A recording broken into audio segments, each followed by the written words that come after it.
They are forcing Russians out of foreign cars and into Ladas and Nivas.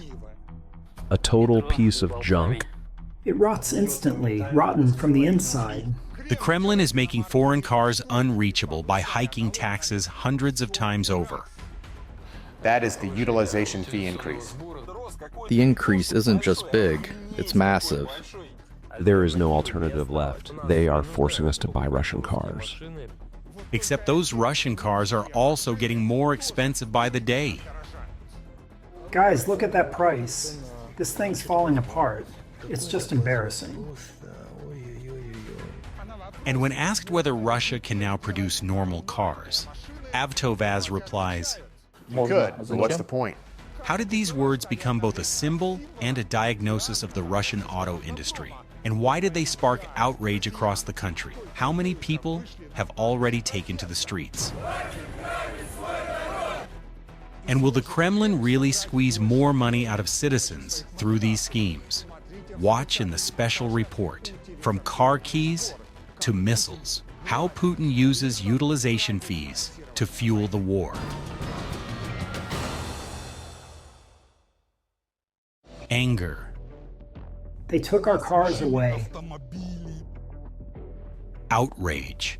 This is completely unjustified. Completely. Insults aimed at the authorities. They are degenerates. And a question hanging in the air. How much longer can this be tolerated? When you tolerate it, they exploit it. This is how Russians reacted to the government decision to raise the recycling fee. It increased hundreds of times for cars imported into Russia with engines over 160 horsepower. As a result, vehicles affected by the hike doubled in price. You buy a foreign car and then pay the same amount, or even more, as a recycling fee. The scrap tax costs more than the car. One Russian motorist illustrated this perfectly. Before the increase, the recycling fee for this car was 5,000 rubles. After the increase, 3 million rubles, a 600-fold jump. No one understands what for. The same surge hit electric vehicles. Take the popular Zeekr 001. Before the hike, the fee was about 3,500 rubles. Afterward, 2.5 million. Russian motorists are in shock. Those who saved for years for a decent car are forced to abandon their dream, or hand the state nearly 3 million rubles, almost $40,000 on top of the price. This isn't just a big increase, it's completely insane. They can change this fee however they want. One number today, another tomorrow, and the next day it's 100 times higher. In the end, it all comes down to the same thing. They just want our money. The recycling fee is higher than the price of the car. How is that even possible? A tax out of thin air. This message appeared on a large screen during the so-called direct line with Putin. In reality, there were tens of thousands of such messages, but only this one slipped through moderation by accident. The dictator was carefully shielded from uncomfortable questions, but one outraged woman found a workaround. She wore a kokoshnik. A kokoshnik? All right then, go on. What's the question? I really hoped I would get to ask you a question.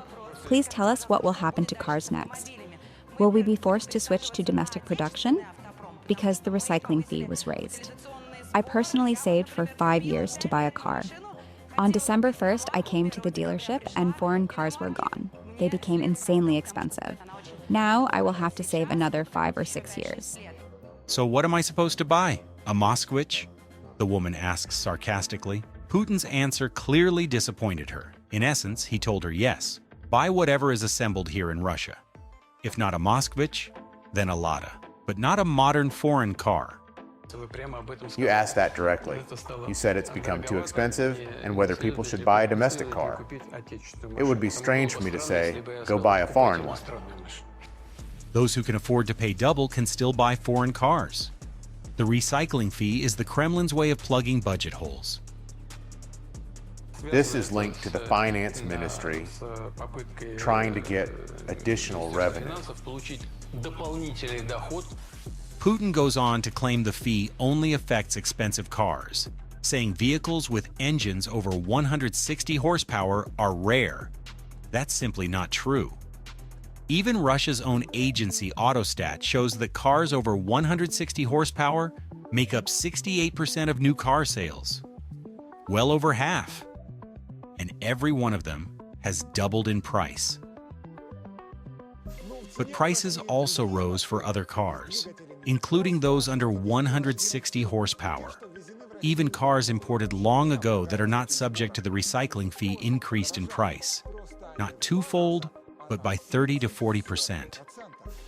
Car prices in Russia have broken all records.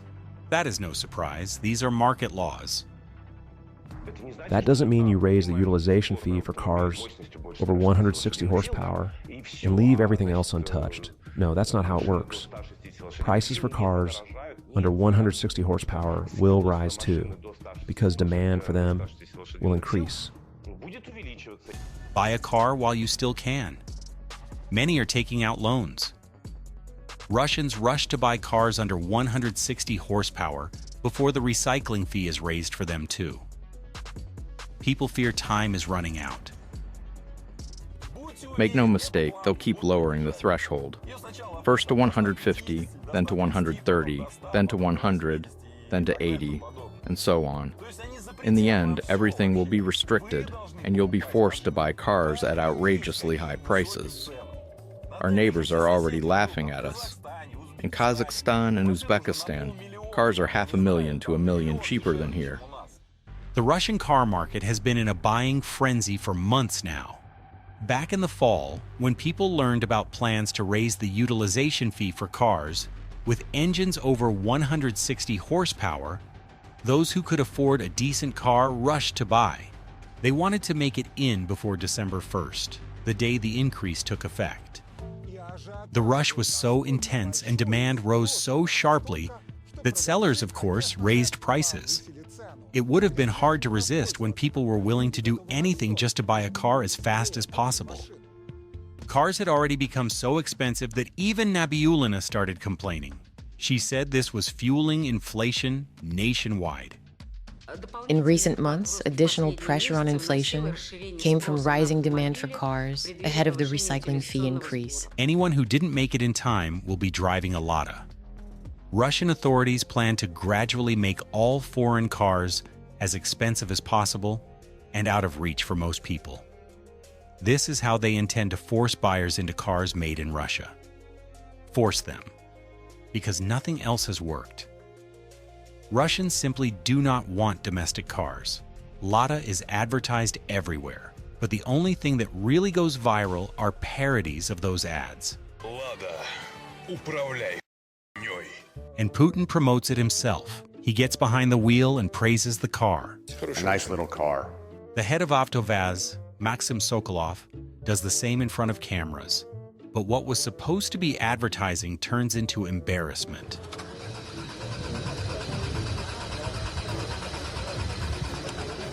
Right in the middle of the presentation of the new Lada Aura, the car refuses to start. The head of Avtovaz tries again and again with the same result. It won't start? Something's wrong with it. Lada, something's wrong with it. These words could easily be Avtovaz's alternative slogan. Their cars break down constantly, even vehicles fresh off the assembly line, with almost no mileage, suddenly start pouring smoke. Look, smoke from under the hood. The car is basically new.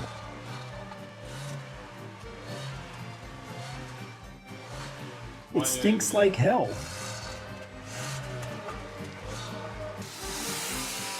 That's it. New Lada models break down even more often than the old ones. For years now, Russians have been saying the same thing about this car. Bought myself a total piece of junk. Sometimes the engine starts knocking. How does something like that even happen on a brand new engine? It feels like they installed a used camshaft at the factory. Sometimes cracks appear on the windshield by themselves after the car sits in the heat. You had about 10 Vestas in the parking lot with the exact same issue. The windshield cracked just from sitting in the sun. These cars rust incredibly fast. Sometimes the fuel cap won't open. What am I supposed to do now? What do I do? How do I even refuel this thing? Buttons get stuck, and hundreds of other little problems. For example, the fuel pump noise inside the cabin. It sounds like you've got mice living in there. And honestly, there are plenty of other issues like this. Sometimes AvtoVAZ cars start having problems immediately after purchase. Here's a brand new Happy Niva owner who hadn't even driven out of the dealership yet and suddenly noticed this. Niva, please. I'm begging you. Tell me I imagined this. Tell me this isn't real. It's brand new, still in the showroom. And it's already breaking down. People who buy a Niva soon regret it. The Niva, it just doesn't want to live. It rusts instantly, completely rotted through, rotten from the inside. The car has barely 20,000 kilometers on it, even less. And it's already falling apart. Everything that could break has broken. The situation is even worse with the new UAZ Patriot. Russians say that by its technical specs, it's closer to an old tractor than to a modern car. This thing won't drive. You can't even call it a car. It's an insult to people, to citizens, to the country. The Russian auto industry survives only thanks to state support. Last year, it received 1 trillion rubles in subsidies from the state budget. Even that doesn't help. AvtoVAZ still can't pay salaries and is switching employees to a 4-day work week. You can pour endless money into these factories, but the core problem doesn't go away. If the cars are extremely low quality and nobody wants to buy them, the company will go bankrupt. Trillions in subsidies are like life support for a patient in a coma. Yes, without them, Lada would die. But the real question is why this Lada is needed at all. Even Kremlin propagandists are starting to ask that. What kind of people's industry is this if the people don't use the results of that industry? Why did the state budget all of this if in the end it went to a narrow circle of degenerates? Sorry, government officials, I mean. Government officials and other Russian bureaucrats really are being pushed into Ladas. Putin ordered civil servants to drive only domestically produced cars. Vehicles were purchased centrally for state agencies. At first, officials were clearly unhappy. Now I finally understand what a Lada Vesta really is. We now have Lada Vestas at the State Duma. I drive one. Sure, I keep hitting my head on the ceiling. You can adapt to that. But the car is tiny. But officials quickly found an effective solution. They started renting foreign cars for their agencies. Meanwhile, the Ladas sit unused in parking lots. Russian authorities also plan to force taxi drivers to switch exclusively to domestic cars. Taxi drivers are begging them not to. They say they simply cannot work with vehicles that are unreliable, uncomfortable, and expensive to maintain. No matter how hard the Kremlin tries to impose Lada on everyone, the bucket of bolts still refuses to become a people's car. Because it stopped being a people's car. Do you get it? It's anti-people. The Russian auto industry cannot compete. Sales keep falling. Last year, AvtoVAZ reported a 40% drop in production. Then the authorities raised the utilization fee on imported cars hundreds of times. Foreign cars became dramatically more expensive. AvtoVAZ finally had a chance to compete at least on price. But instead, AvtoVAZ raised its own prices too. Guys, look at this price. Is it falling apart already or what? Are you kidding me? What is this?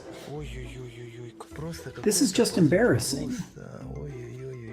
AvtoVAZ's logic is simple. Foreign cars became inaccessible. That means prices for domestic cars can go up as well. People have nowhere else to go. They will have to buy Ladas.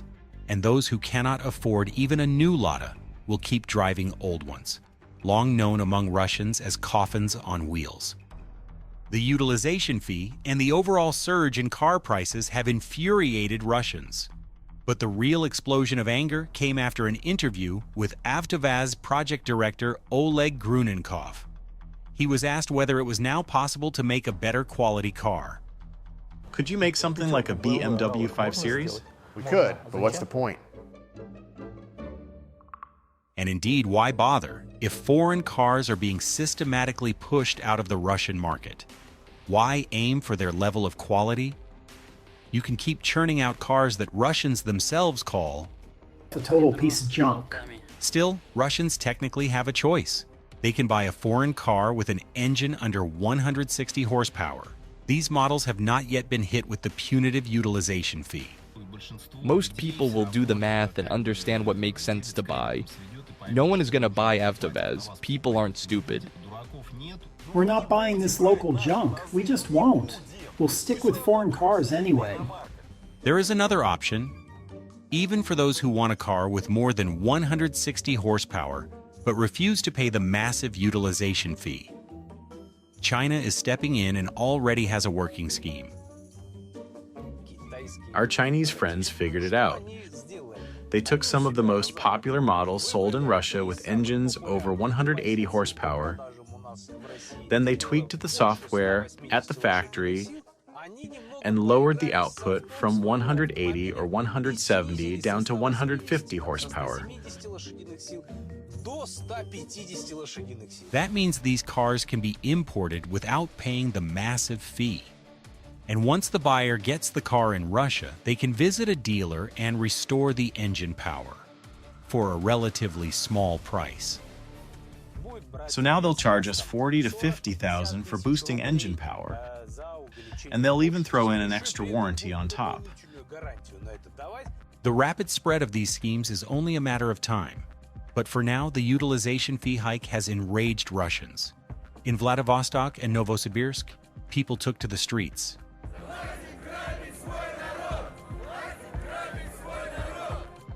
People call the hundreds-fold increase in the utilization fee outright robbery and fraud by the state. Protesters held signs reading, "I am a patriot, not an idiot." This whole utilization fee story was a massive scam from the very start. Just imagine this. A Toyota Camry costing as much as an apartment after the utilization fee is introduced. What pisses me off the most is when our government treats us like idiots, like we don't understand anything. We understand perfectly well that no one is recycling anything. Honestly, has anyone here ever recycled a car in their life? Do you even know a single person who recycled a car? And in this case, people are absolutely right. Cars are not recycled in Russia. For that, you need high-tech full-cycle recycling plants, like those operating in Germany. Russia has nothing even remotely like that. Not a single recycling plant has ever been built. So let's be clear. This is not a utilization fee. It's an extra tax on cars and agricultural machinery introduced so the state can collect more money. The word utilization is empty. There is nothing behind it. Russians are forced to pay enormous sums when buying a car for future recycling that will never actually happen. In Europe, utilization fees exist in only a few countries, France and Austria, for example. And there it's not tens of thousands, it's €4. In the Netherlands, it's slightly higher, €45. In many countries, it's zero. There is no utilization fee at all. In Poland, people are actually paid for bringing old cars in for recycling. In Poland, the amount paid to the car owner depends on the vehicle's weight. For example, 1 zloty per kilogram. In total, for a car that has reached the end of its life, a person can receive the equivalent of about €350. This isn't charity. It's a profitable business. Recycling companies get secondary raw materials like metal, which are reused. But in Russia, no one even plans to build such facilities. And when people complain, car prices are going up. When people ask Putin why this massive utilization fee exists, the Kremlin leader simply feeds them nonsense. This is being done to address environmental issues. An awkward pause follows. People know Putin is lying. There is no recycling and no concern for the environment, and Putin knows he is lying. He just stands there, smirking. There is still no answer to the real question. When will Russia have normal cars at normal prices? Because the dictator cares about something else entirely. The idea is simple. To hell with your needs. I need to fill the budget by any means necessary, so they invent insane taxes. They want to take money however they can. That's why all this exists. Raising the utilization fee, increasing VAT, the rapid growth of other taxes and excise duties. All of this is a direct consequence of the war. After 4 years of the so-called special military operation, the Kremlin has burned through its reserves. The budget is left with a massive hole. And now it can only be filled from Russians' pockets. Putin is looking for money to continue the war. And he is making ordinary citizens pay for it, car owners included, and not only them. The Russian government is already planning to extend the utilization fee beyond cars to electronics as well. If someone buys a computer, a printer, or a TV, that means they have money. So let's rob them too. The utilization fee turned out to be a very convenient quasi-tax that can be applied to almost anything in the economy, and they will actively use it. The new utilization fee rates, along with higher taxes and charges, once again revealed how Russian authorities truly see their own people as serfs from whom the last penny can be taken, who can be ordered to drive unsafe junk and forbidden from using comfortable, reliable cars, who can be fed blatant lies about environmental concerns while being stripped to the bone to finance a meaningless war. But the Kremlin failed to consider one thing. Even people without rights have limits. Even citizens saturated with propaganda will eventually realize they are being deceived. This can't go on forever. We keep enduring and enduring. When you tolerate it, they exploit it. How much longer will Russians allow themselves to be taken advantage of? That's a question only Russians can answer. Some will take to the streets, perhaps in larger numbers and with more radical demands. Others will find ways around the new rules and buy foreign cars anyway. People will figure out how to avoid paying the astronomical utilization fee. Budget revenues from it are unlikely to grow. In fact, they may shrink. What will grow instead is the desire to change those in power. More and more people are beginning to understand that the first thing that needs to be recycled in Russia is the Putin regime. Maxim Orlapov, Special Report.